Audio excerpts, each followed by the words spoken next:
야, 들기도 힘들어 하시네. 무거운데?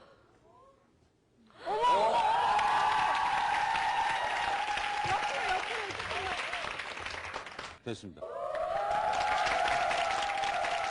I'm going to ask the challengers to put the powder on their hands and on their chests and then make the objects stay there.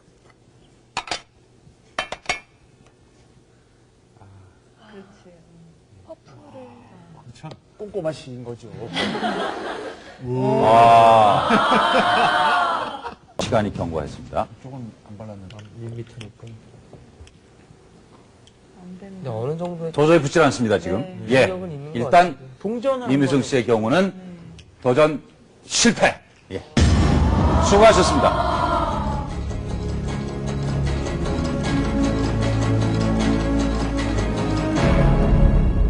Are they all filled with the powder? Yes. We know first it's not magnetic, so it must be some other kind of energy. And talcum powder is not going to interfere with electricity or any other kind of energy. One thing is certain, it's not psychic power.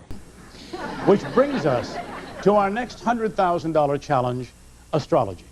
Now, once again, our test protocol experts, Dr. Krippner and Hyman, have designed, with the approval of the challenger, a way to examine whether astrology really works. Prior to tonight's broadcast, the astrology challenger was given the time, date, and place of birth of a total of 12 men and women. Each of the 12 subjects was born under a different sign. All were born within 3 years of each other and have sworn they have never met the challenger. So using a detailed chart on each person, the astrology challenger was allowed to meet the 12 subjects and briefly interview them under strict supervision. He then told them what sign he thought they were born under. In a moment, we'll see if he was right. Astrology challenger Joseph Merriweather, 36, was born in Chicago. He became an accomplished astrologer in the 60s while living in the Haight-Ashbury district of San Francisco. He reads palms and eyes. All right, Joseph Merriweather has told the subjects to sit in front of what he believes to be their correct astrological signs. If he gets 10 out of 12 signs right, he will win $100,000. All right? Ladies and gentlemen, will you please look behind you at the sign our astrology challenger has given you? If you are not seated in front of your correct sign, would you please stand up and step forward?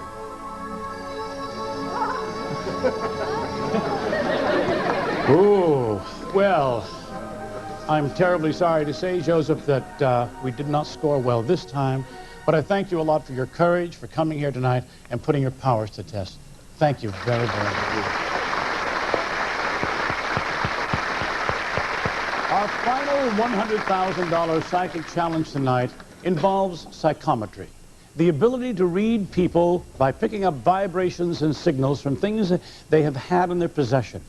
Now, prior to the broadcast, we collected watches and key rings from a number of volunteers who swear they do not know and have never met our psychometry challenger. All of the objects have been inspected to make sure they're free of any marks, initials, or symbols which might identify their owners.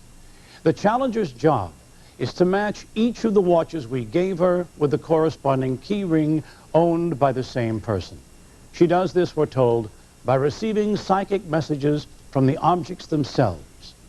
Psychometry challenger Sharon McFarland Straz is 38 years old, married, and the mother of 2 children. She comes to us from St. Louis, attended the University of Washington in Seattle, and says she learned that she had psychic powers 14 years ago during a psychic reading. Today, she's a professional psychic and metaphysician. Now, these are the people whose watches and rings are on the table. And Sharon has fastened the watches and the key rings together with a twist tie. So, ladies and gentlemen, if you'll please step forward and claim your watches and tell us if your keys are attached. Sharon, I must ask you, was it very difficult for you to put these together, or? No, Bill, it wasn't. It was rather easy. Easy. Yeah. Comes with the I'm talent. hoping that it worked out okay. All right. Now, Sharon, you need 9. We got to get all the rest of them here. Is this yours, sir?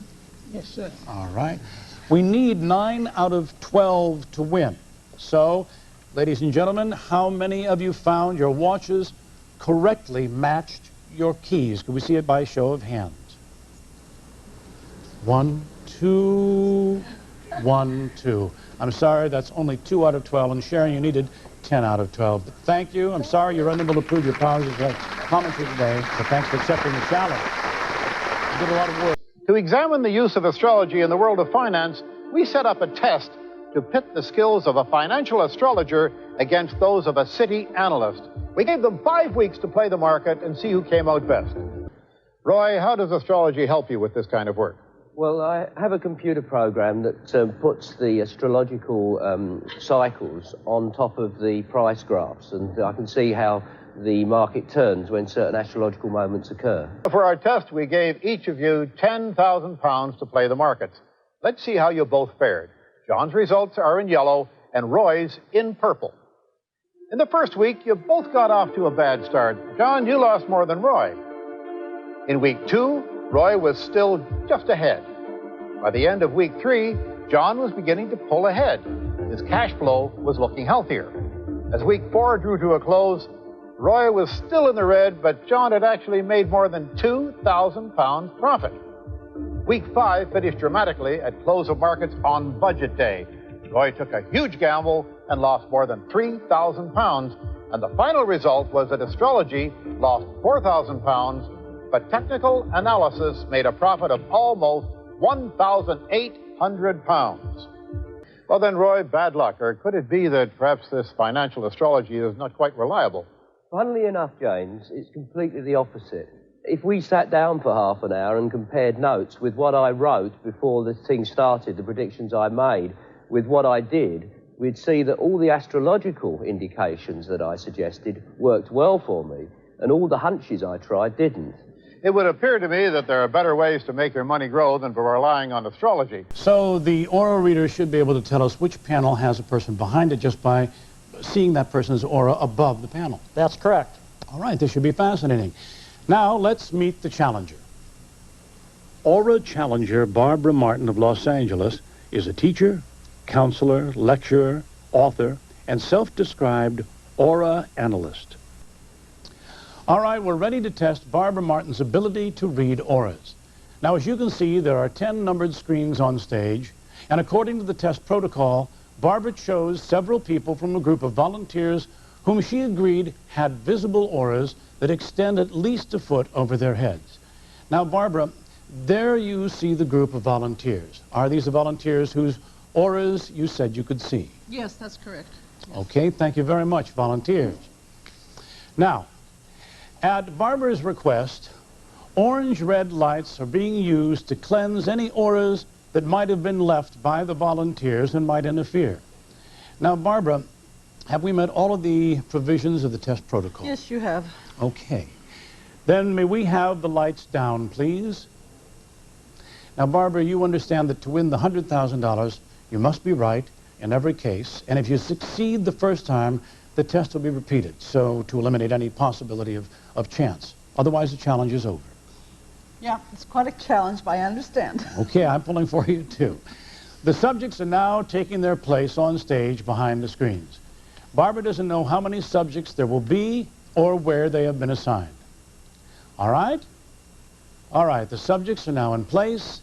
May we have the lights up, please? All right. Barbara, will you please tell us which panels have people behind them?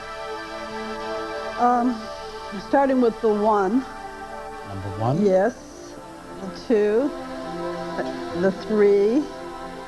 The 4 is weak, but I believe it's there. So you think there's a person behind 4. 1, 2, 3, and 4, all right? 5 and 6. 5 and 6. 7. 7. I think you have people behind all of them. 8, 9, and 10 seem to be there. So you believe there are people behind each one of the screens. All right. Will the subjects behind the screens please raise their hands now? 1, 2, 3, 4. Not quite, Barbara. I'm sorry. The test is over, but thank you so very, very much for trying. And thanks for helping us explore psychic powers tonight. In our admittedly small number of trials, none of the special skills or powers seem to have been demonstrated. The question remains, do these abilities really exist? Ladies and gentlemen, we give you the evidence. You make up your own minds. I'm James Randi. Good night.